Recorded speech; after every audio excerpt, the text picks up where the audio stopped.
ម៉ូតសក់ចងត្រង់ខ្ញុំគិតថាបងជាងសក់មួយចំនួនគាត់ប្រកាសជាឆ្លងកាត់ឯនៅពេលដែលយើងចងសក់ឲ្យភ្ញៀវស្រីតែឈើបើសិនយើងចងតង់ទី1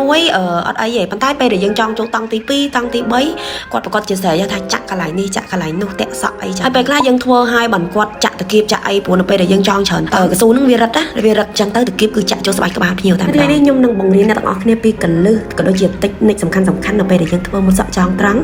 ហើយមិនអស់តាគៀបអាចស្បែកតែមួយសម្រាប់កស៊ូចងសក់យើងត្រូវតែចងភ្ជាប់គ្នា2ឬមួយក៏3ដើម្បីឲ្យវាវែងណាយើងងាយស្រួលនៅក្នុងការទាញចងសក់មុននឹងយើងចងយើងត្រូវសូកចូលទៅក្នុងកូនម្រាមដៃដូចនៅក្នុងវីដេអូហ្នឹងចឹងពេលដែលយើងយិតចងហើយយើងត្រូវសូកដូចនៅក្នុងវីដេអូដែលខ្ញុំធ្វើយឺតៗឲ្យមើលបន្ទាប់ពីយើងសូកប្រទាក់ចូលគ្នាហើយកតុយកស៊ូដែលយើងនៅសល់លើដៃហ្នឹងយើងចងសក់ធម្មតាបន្ទាប់មកយើងបែកសក់ហ្នឹងជា2ឲ្យស្មើគ្នាហើយយើងយិតសក់ហ្នឹងដើម្បីឲ្យសក់ហ្នឹងណែនដល់គល់ចំណែកឲ្យផ្នែកសក់ខាងក្រោមគឺយើងសាប់ទាំងអស់តែយើងត្រូវតែសាប់ចាប់ពីកណ្ដាលមុនបន្ទាប់ពីកណ្ដាលហើយបើយើងសាប់គៀនហើយសាប់សកត់ចូលទៅគល់ហើយណាអ្នកទាំងអស់គ្នាកុំសាប់ឲ្យវាហើមធំចេញក្រៅខ្លាំងពេកដល់ពេលដែលសាប់ហើមធំចេញក្រៅខ្លាំងពេកយើងពិបាកនៅក្នុងការស្ទិត clean វាបន្ទាប់ពីសាប់រួចរាល់ហើយគឺយើងចាប់ដើមយក web មកលាបនៅតាម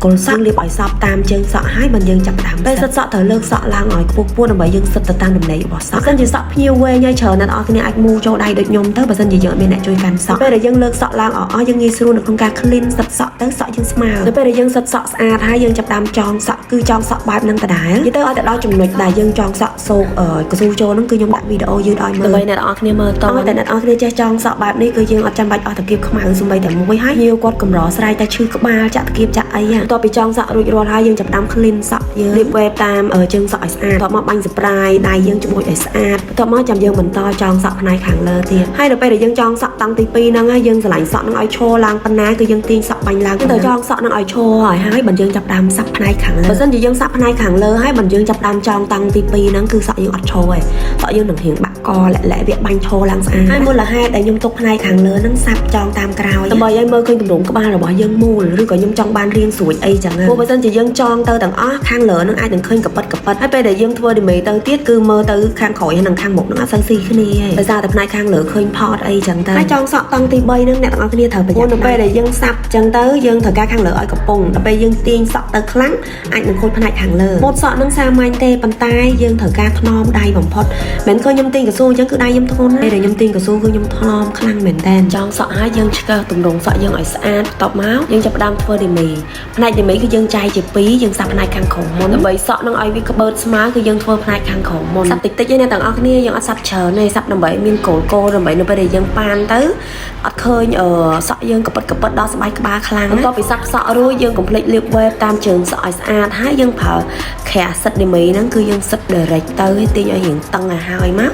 កយើងចាប់ដើមដាក់ចំពោះទាហើយកតុយសក់កុំឲ្យធ្លាក់ឲ្យសោះយើងត្រូវដាក់តាគៀបចំហមួយដើម្បីទប់កុំឲ្យកតុយសក់ហ្នឹងធ្លាក់បន្ទាប់មកយើងចាប់ដើមសាប់ផ្នែកខាងលើយើងធ្វើផ្នែកឌីមេខាងលើម្ដងសាប់តិចគោលទេចាប់ដើមយើងលាប web តាមជើងសក់ឲ្យស្អាតបន្ទាប់មកយើងចាប់ដើមយិតឌីមេហ្នឹងឲ្យតឹងសិតបានប៉ុណ្ណាទាញតឹងទៅប៉ុណ្ណឹងសិតឲ្យស្មើឲ្យសឡូនហើយយកដៃច្បូចបដិញទៅឲ្យតឹងហើយចាំយើងចាប់ដើមយកចំពោះទាមកគីពោះទាហ្នឹងគៀបឲ្យស្មើឲ្យតឹងឲ្យឌីមេហ្នឹងកុំឲ្យរត់បានអញ្ចឹងហើយយើងចាប់ដើមចងសក់កស៊ូគឺយើងត្រូវសូកចូលទៅក្នុងកូនម្រាមដៃដដែលយើងចាប់ដើមចងទៅចងទាញកស៊ូប្រយ័ត្នខូចឌីមេកុំទាញតឹងពេកក៏កុំទាញធំពេកបន្ទាប់ពីចងសក់រួចហើយបើយើងដោះចំពោះទាចេញបន្ទាប់មកយើងចាប់ដើមបាញ់ស្ប្រាយបាញ់ច្ប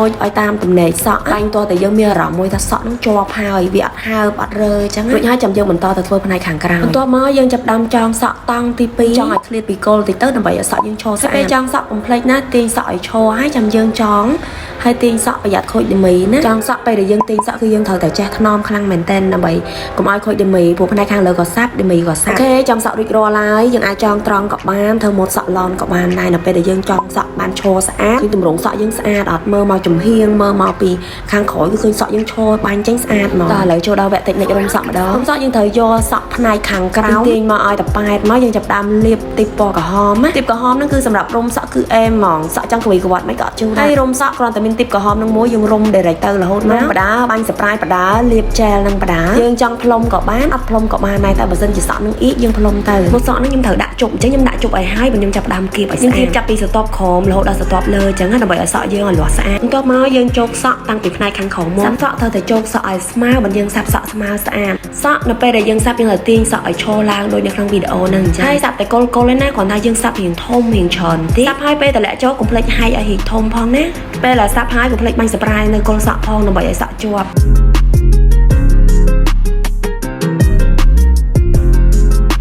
អូខេសាប់សក់រួចរាល់ហើយឥឡូវដល់វគ្គយើងសិតសក់ clean ម្ដងពេលសិតសក់យើងត្រូវយកដៃមួយទប់គល់សក់ដូចនៅក្នុងវីដេអូហ្នឹងអញ្ចឹងបើមិនជាយើងអត់ទប់ទេសក់យើងសិតអាចនឹងសិតជ្រុលដៃស្ពែតអីឬក៏ធ្លាក់សក់អីអត់ស្អាតចឹងទៅសក់ហើយកុំភ្លេចគៀបសក់ចុងបន្តិចមកណាគៀបឲ្យក្តោបតិចទៅដើម្បីឲ្យឃើញសក់យើងស្អាតវាអត់បាសចុងអូខេរួចរាល់ហើយមកសក់កូនក្រមុំមើលទៅសាមញ្ញធម្មតាប៉ុន្តែមិនធម្មតាអរគុណសម្រាប់ការទស្សនាវីដេអូនេះតាំងពីដើមរហូតដល់ចប់ពេលចិត្តកុំភ្លេចចុច like និង follow comment នៅខាងក្រោមណាជួបគ្នានៅវីដេអូក្រោយ